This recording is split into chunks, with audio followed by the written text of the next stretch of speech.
face a court of force divine, filed under torment and fire. Terminate his fate on October 28. Sentence a werewolf a beast. Deep in the night, when they hunted in hatred, circled the wolf in the wild, and they payload a light in the shape of the savage, guided by anger their blind. 1589, Peter Stump was killed in twilight. 1589, court and file, sacrifice. 1589, in the name of the high and mighty. 1589, torture awaits tonight.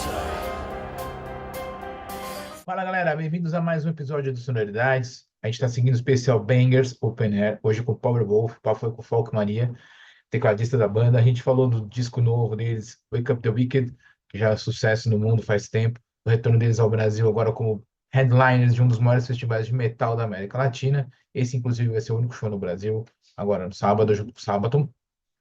E o Hit, né, que vocês já viram aqui. Eles também falou de MP, vinil, streaming e falam de Iron Maiden. Para vocês gostem, curtam, compartilhem, é fácil chegar, tem que chegar. Aqui em cima vocês podem ver opções de outros vídeos, aqui embaixo os nossos podcasts. Valeu! Das Wacken, ja, zum Beben zu bringen. Also, springt mit mir in die Höhen. Seid ihr bereit? 1, 2, 3, 4.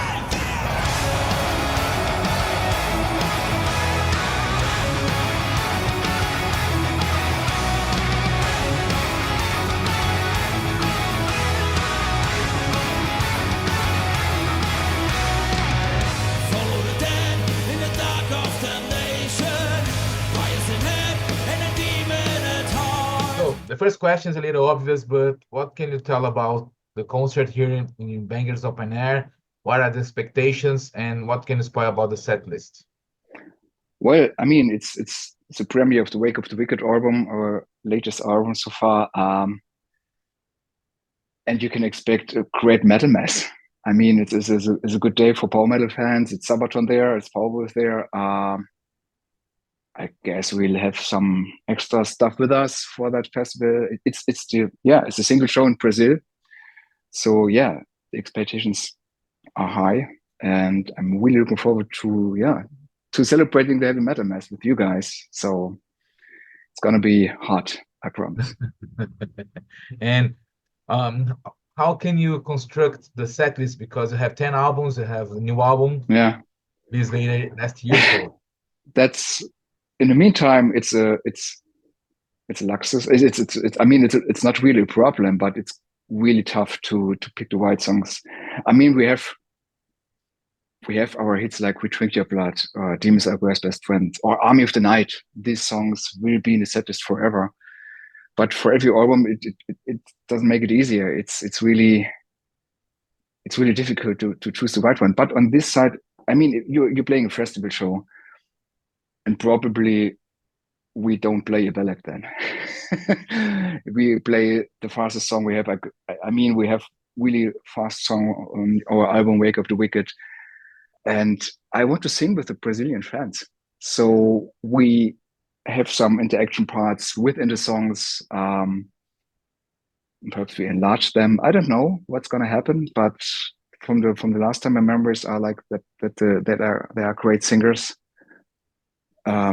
Yeah, looking forward for that. the last album, Wake Up the Wicked, well, we have a great reception from the people, from the fans, great reception for the critics, and great reception for the people who didn't know about Powerwolf and start to get in touch with this album. So how do you see this reception? I mean, we have our very unique style, I guess, in the meantime. We have the church organ with me, with Attila's voice, with the choir stuff, but we consider us still as a heavy metal band with a unique style, I guess. And of course, we are influenced by Black Sabbath, Judas Priest, Iron Maiden. I'm wearing the shirt. My biggest inspiration, Bruce Dickinson, the stage behavior is awesome. But if you're not into Powerwolf, it's like, I guess we wrote songs that really stick in your ears when you hear them for the first time. but also with a necessary part of really heavy metal music with hard guitar riffs and everything. It's not like sing along, it's heavy metal, but I mean, yeah, that's what we want to have. And in the songwriting process for ourselves, it's quite difficult to say this song is an album song or a live song, because, for example, we write a new song or an element of a new song, and then we don't record it, and then after a short break, it's the creator like, can you remember the part? And then, oh no, and then it's done. But if the part is still in your ears, then it has a chance that it's going to be a song later on, and that is the creator also in the songwriting. Also, it's a great songwriting, because when you listen to this album, you can imagine the whole story, the whole scenes, like a movie, you know. That's it. We have these visual aspects, and on the Wake Up the Wicked, we tried already to write some songs like 1589, the story about Peter Stamp and the werewolf trials here in Germany. When we wrote that song with this certain atmosphere, the piano part and everything, we really had the pictures in mind, what we probably can do in the video. And then we contacted Adam from the UK and said, let's have a open air museum, something like that, from the Middle Ages, and play this scenery in there, not a green screen, real props, real things. And then the song and the pictures combined, and that was really incredible to see. Yeah. 1589, with those spectators stand in line. Head up, break up this beast. Feast on his cries as the torture is calling. Hear as the screams tear the night. Burning flames over fire, and the crowd they are roaring. Stare as beheaded he lies. 1589, in a night of 1,000 fires. 1589. I don't know if you're aware of that, but there are some fans that are playing the Powerwolf songs of games like Castlevania and other Middle Age games, and they are combining Yeah. as well. Yeah, I mean, we have this, we love this mythology things and werewolf sagas and everything, but we also like to write music and lyrics about religion and historical aspects, to combine them, about crusades, about mythologies like this, or the story of Joan of Arc in France. So we always need this real history aspect combined with our topic, the religion, and we like to tell interesting and exciting stories, and that's perfect for the Powerwolf world. And even our stage appearance and our clothes and everything should remind you, yeah, in a way of, what is it, like a church or something like that. It's a credo. It's not just music, it's religion, and a lot of people love that kind of music, and also even more, you know. Yeah. Gives you a good feeling if you go to you see your shirts and then you say, today is Iron Maiden Killer's time. That gives you a good feeling for the whole day. So Yeah. it doesn't matter what you have to do then. It's like, with that shirt on, that's the best thing I can have for that day. And I love that behavior. It's awesome. Yeah. There are a lot of fans who ask me to ask you this: if you had to choose a movie or a director from Hollywood to put Powerwolf on a soundtrack, which movie or which director would you choose? Tim Burton. Tim Burton. I mean, this is the Sleepy Hollow optic, or this design of Sleepy Hollow, for example. It's also for me a good mixture between this gloom, dark atmosphere, but also with this little bit humor on it, you know. And I love also the grading of this movie. It's always a good reference to get these colors. And for example, for the video in 1589, we didn't need so much grading in the after the shoot, because I mean, it was November in the UK. It was rainy. It was dark. It was perfect for that situation. And we had, even in this second scene, we had the trees with the roots and everything. It really reminds us on the scenery in Sleepy Hollow, when the night coming out, or what is it there? I don't know. The guy without a head. Yeah, so Tim Burton is my first choice, definitely. Yeah.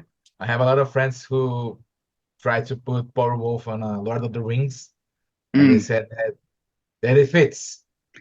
Yes, also. Yeah, but it's not that easy to get that. Yeah, totally agree. What's the secret for the relevance of Powerwolf on this more than 20 years of career? Because each album, the band is evolving, and this 10 album, I mean, it's like the bar is set so high that the next album is set so high. Well, that is the most difficult part you described. I mean, the thing is for us always like, for example, Wake Up or the segment of Sin album, one of my favorites.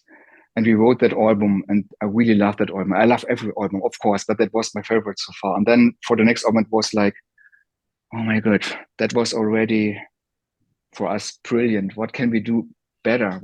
How can we top that? How can we arrange something? That's really difficult. And then you shouldn't think too much about it.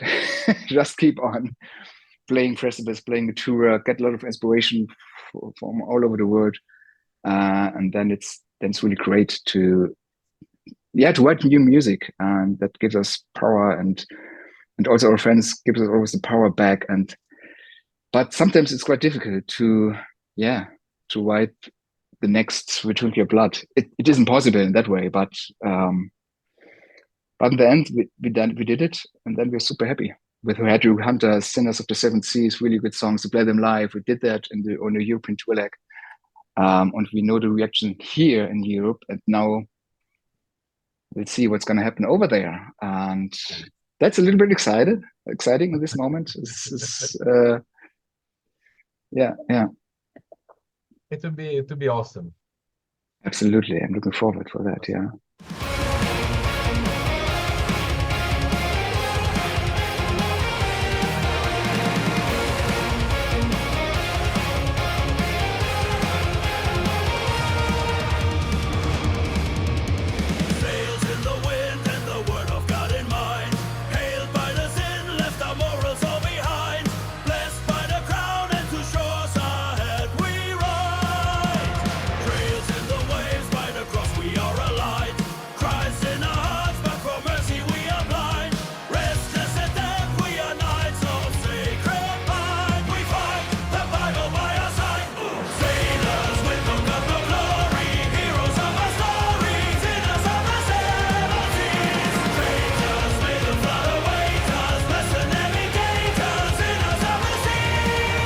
When Powerwolf started, we didn't have AI, we didn't have this streaming stuff that we have nowadays, and we don't have this technology starting to create music, to compose music and create videos.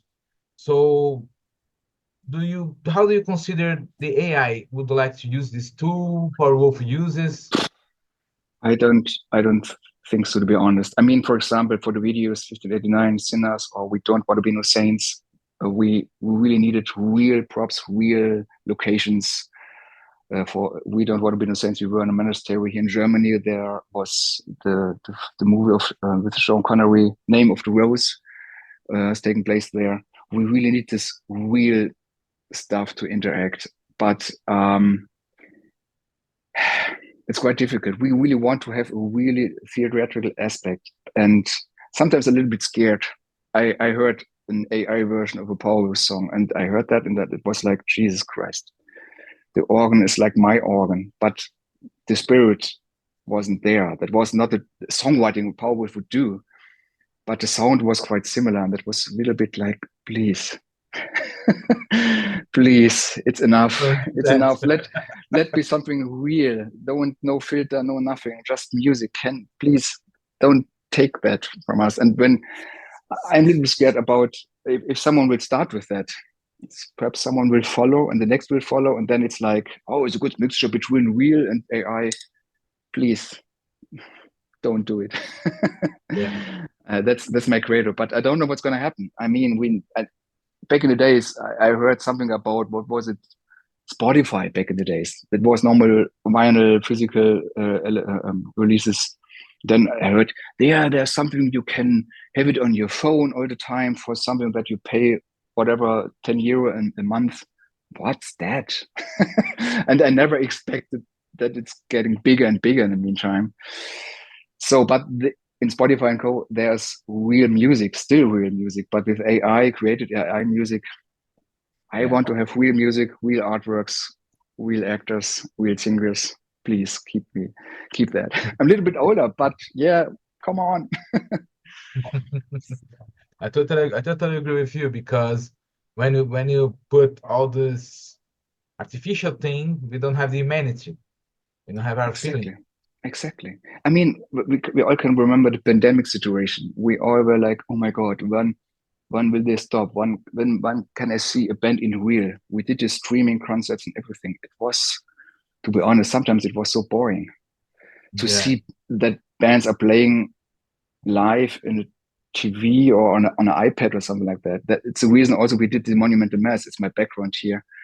This concert movie, that it's a movie, but it's not a concert. It can't be replaced by, come on, clap your hands at home. Why? You want to feel it with other people together. That's it. You want to meet the other guys in the afternoon and drink 2 or 3 beers, talking about the latest releases of Iron Maiden, or if the first ones are still the best ones. Do you want to have that? And it's, I guess, the same thing also in football. I mean, you see soccer games, it's not only the game, it is this things around that makes it interesting for everybody. And I don't know. It's like the propaganda. It's more than just a game. It's more than just music. Exactly.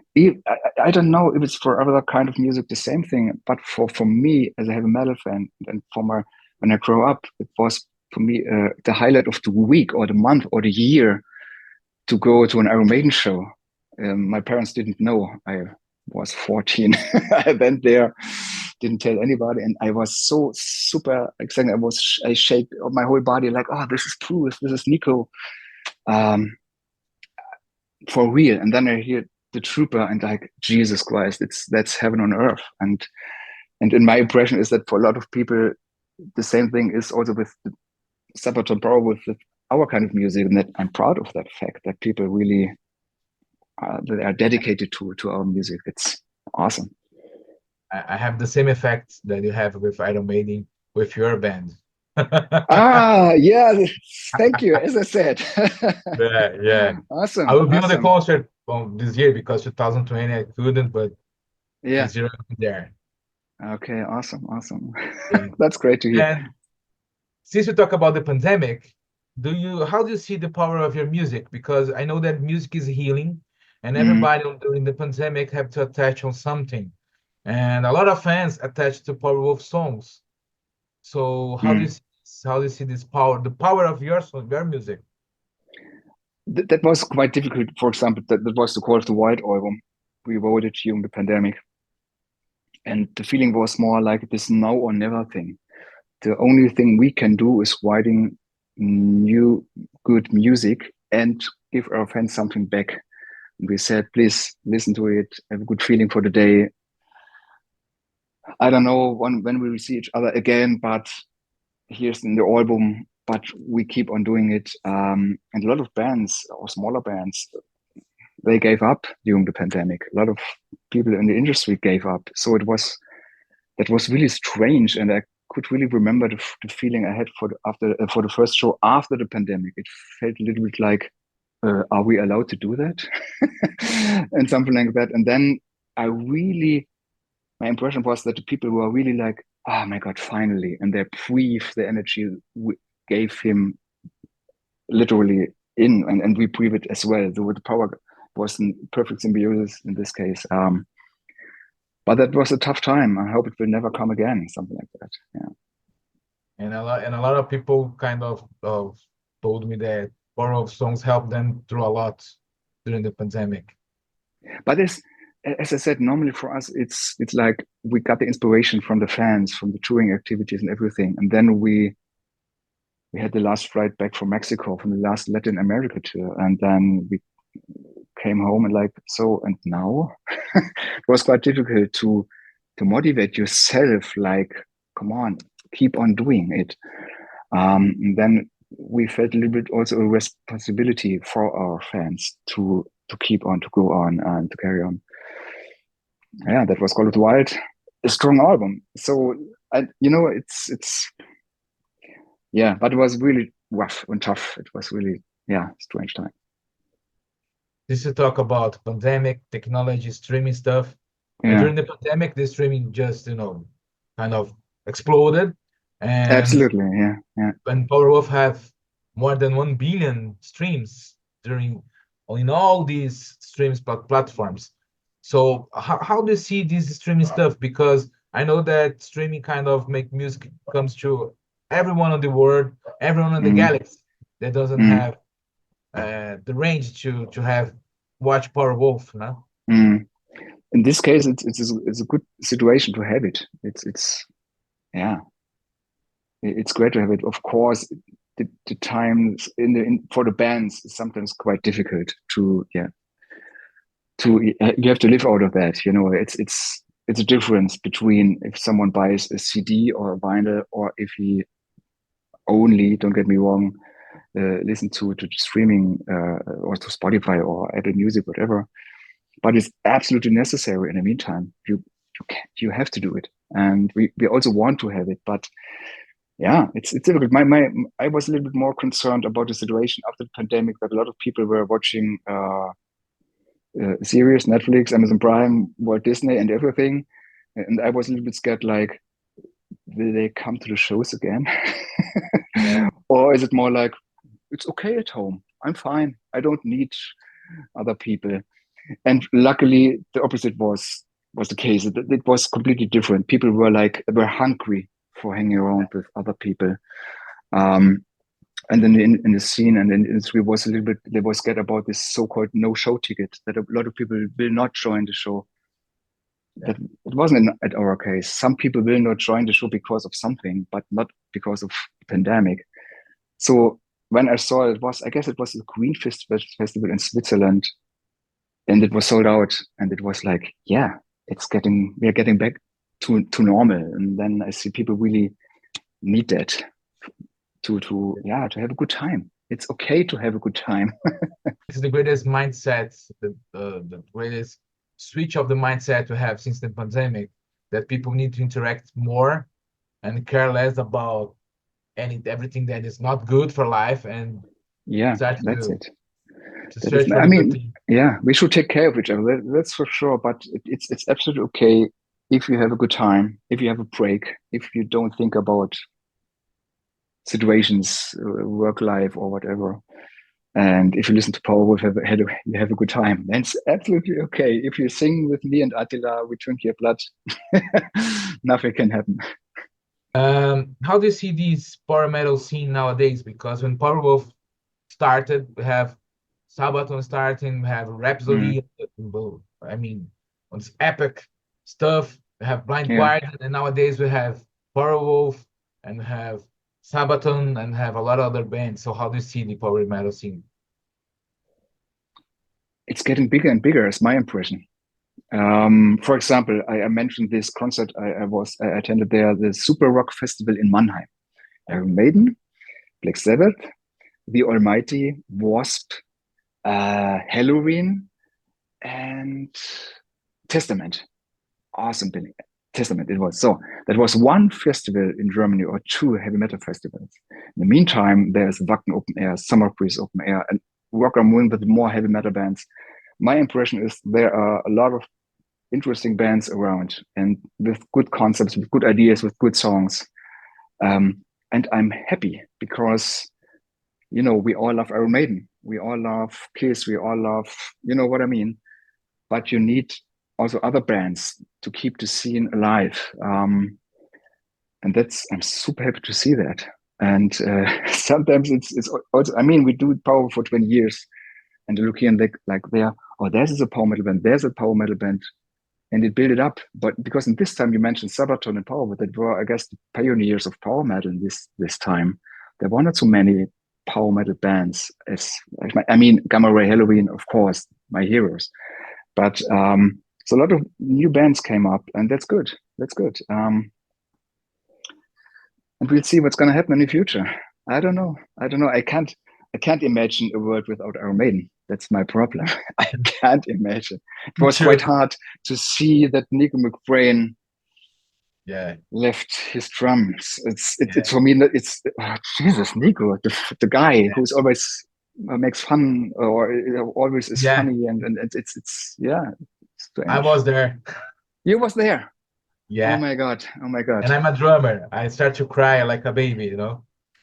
I mean, the best thing for Nico or Armin was like you never saw him because he was there was Yeah. some arms, but then he stands up like, "Hey guys, I'm here," and then, "Oh, Yeah. Nico."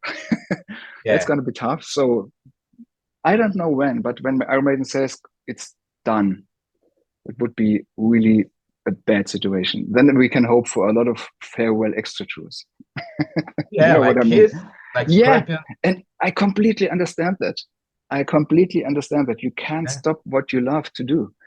I mean, that is my biggest fear is I wake up in the morning and then there's no Powerwolf. What should I do the whole day? Free time? Why? Yeah. Yeah. I think it's the same that Motorhead guys felt when Lemmy Yeah, died. yeah. Because That Phil Animal like, well, sure, you know, yeah, that's he it. That's it. Yeah. he didn't have it and anything like that. If you have to encapsulate the entire career of Powerwolf in one song or one album, which one would be? Because if you have to do this to present Powerwolf to a guy who lives on Mars and don't know anything about it. All right. Then I will pick, of course, the Blood of the Saints album with Drink Your Blood. Because it was our first video. It was a really nice video, but the circumstances were really crap. But we did, it's still a great video. And that with this album, we did a tour here in Europe with Sabaton. And that was a little bit more the starting point that it's getting bigger and bigger. And the second song is from James Alvarez's Best Friend, because it was also a video we did in Italy, only Atal and me, not with the whole band.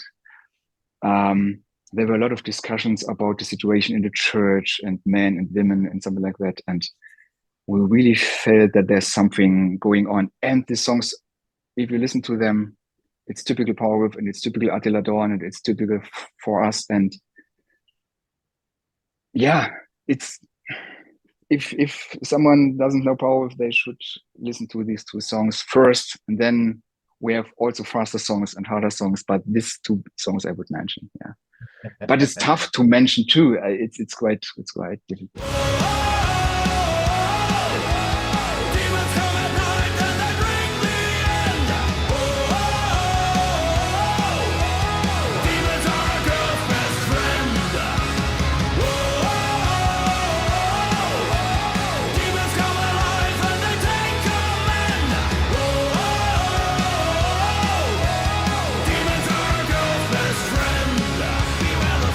And if you have to give an advice to the young folk who started the career and experience, and if you think what folk from that age would say to you nowadays, what do you think should be? Do you mean for younger bands or something like Yeah, that? Or, no, yeah. to you for your younger self. For my younger self, I would Yeah. do exactly the same. One thing I would because we always 24/7, we're always on it, we always keep on doing it, and in the first days with the makeup and everything, that wasn't so easy for us, because a lot of people were like, what's that, power metal with makeup? Why is it black metal? It wasn't that easy, but we kept or believed in our concept and our music. At this time I had my normal day job, yeah, and I kept that for too long. Because you never know, and something like the typical German, like, oh my god, you should have your day job, but that wasn't good to have both things. And then we decided, I guess now 10 years ago, to quit the day job, and that was the best decision in my life. I worked with handicapped children, I love that, but it was too much, and you have to be focused on what you really love to do. I was a little bit shy to yeah, but the other things I would do exactly the same thing, playing shitty shows again and again, lose money, We even bought a mini camper as a tour bus. It broke down several times on the road. We had small stages, and we had our own rigging system with us. We had our own lights. We built it up like 1 second before the show with the makeup on it, and then we went to the stage. We always are like, we want to present the full show, even in a small venue, even without a crew. That is what I really recommend to everyone. Not saying like, oh, it's so difficult nowadays. Keep on, believe in yourself. That's it. If you're getting successful or not, I can't plan it. If I wake up tomorrow and people hate Powerwolf, what can I do then? I don't hope it, but I can't influence people to say you have to. I'm lucky that they love Powerwolf, so it's good. Yeah.